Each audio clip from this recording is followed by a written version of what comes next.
Hey YouTube, JC back here. Got another review.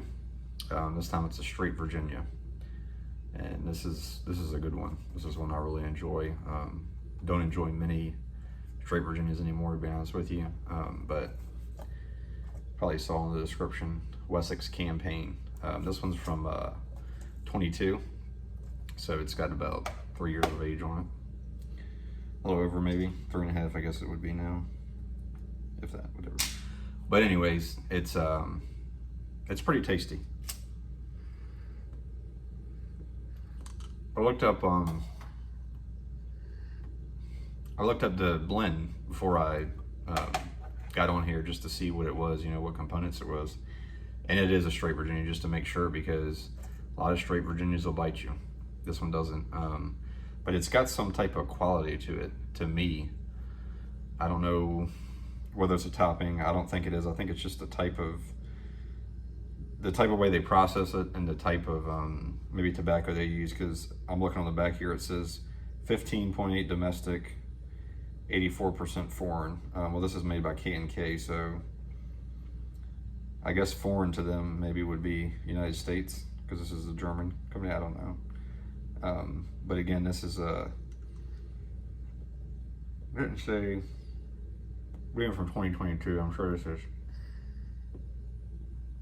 it's probably tinned by K&K, because now I know all the newer stuff they do, like, you know, the Wessex, like the burley slice that I got, that I was reviewing last week. They do that in the United States now. They don't process it, but they or they don't make it or blend it or whatever, but they tin it for whatever reason. Here it said, I'm not sure why that is. I don't know if it's, if somebody knows, let me know, but I don't know if that has anything to do with taxes or state, you know, type of thing, or government country type of thing. I have no idea. But anyways, you get, like I was saying, it's a nice, rich, deep, chewy smoke. It's not real light, airy Virginia. Probably should have dried it a little bit more before I smoked it. I just opened this tin last week, so hasn't really had much drying time. To me, it almost tastes like, if you guys have ever had the Indonesian type tobaccos and stuff like that, it kind of has this little, I don't know what exactly is in this, like I said, but it almost has that little kick to it, you know, being a straight Virginia. And it's kind of like, it kind of reminds me a little bit too of the Galwith and Hogarth stuff, how a lot of those straight Virginias, they have a little bit of oomph to them, and they're nice and deep and rich. I mean, it has that nice molassesy type of note to it.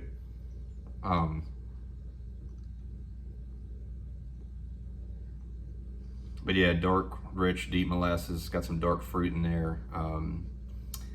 I would say like dark plumminess, kind of, maybe borderline dark cherry kind of thing, but it's more of a deep molasses, rich, plummy type of thing. But it almost has, like I said, it's almost got like it's like a mild white pepperiness to it, kind of, you know. And that's what I was saying. Might have some type of Indonesian type of tobacco or something like that in it, because the only thing I've ever had that has this type of flavor to it is the H&H. It's the one with like the haymaker, I think it's called, H&H haymaker. It's not the same, don't get me wrong, not even close to it. But that has a little bit of different quality to it. It's rich, dark, you know, deep. It's not just like your regular run-of-the-mill grassy straight Virginia that has the citrus notes or anything like that. So like I said, I don't know if it's the way they process that, but they do a heck of a job with it. And I was pretty stocked up on this. I mean, for me anyways, you know, I got to think 3 or 4 tins left of this, you know, even after this one. So let me know if it's changed, but if it hasn't changed, I might get a couple more, because I haven't really had a chance to age this one yet. I do have, like I said, I've talked about this a couple years ago, but Escudo, I have so much Escudo now over the years and stuff that that's one that I've been aging for a long time. So I have years and years of that stocked up. So I'm good on that one. A couple other ones, I'm like that. I have plenty of Scottish Flake and Scottish Cake. I got plenty of tobacco. I can't think of some of the other ones right now, but yeah, I mean, I'm not going to give this I don't usually give stuff 1 out of 10. It's hard to do that because everybody's taste is so different. I'm just giving you my opinion on this anyways. But to me, this is a stack up blend. This is one of those, if you see it, and like you know, because I don't get to smoke necessarily every day. Sometimes I'll smoke a cigar too, sometimes I'll smoke a pipe. And it's a rural hideout. That's why I kind of put another light. I had another light up here, but it was almost too bright. So I just put another small, like 60 watt up here. So then that way I can just smoke in the garage and do a video, because before it was kind of dark over here in this little cave. But I don't know. Let me know if you guys think it's working out. I can always turn it up or down a little bit. It's one of those where you can turn it up or down some, but I think it's about right. But yeah, I mean,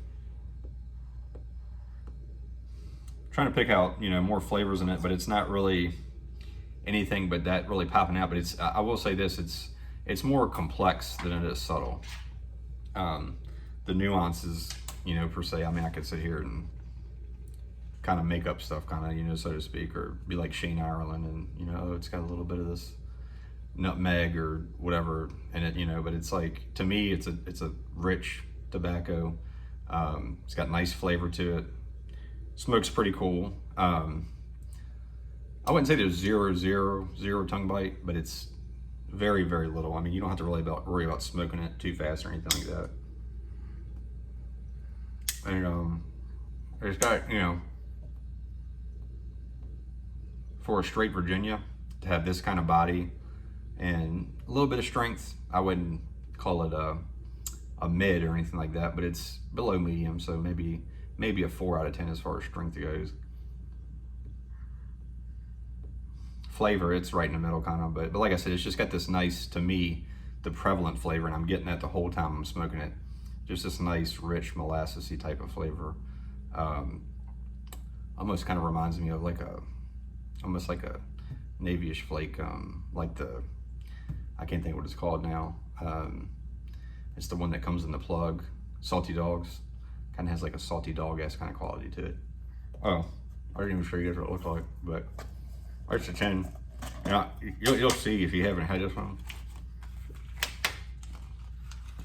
I don't want to put it down. If you haven't had this one, what it looks like, I mean, just nice, dark, rich. I mean, it's, you know, just nice looking. There you go. How dark that is.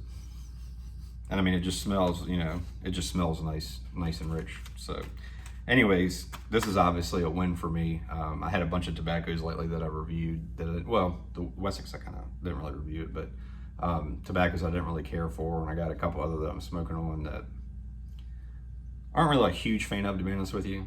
So I kind of wanted to smoke something, you know, or review something that I really enjoy. So I did, and we're gonna be enjoying this weekend. So we'll chat with you guys later, and everybody have a good weekend. Let me know if you had this one.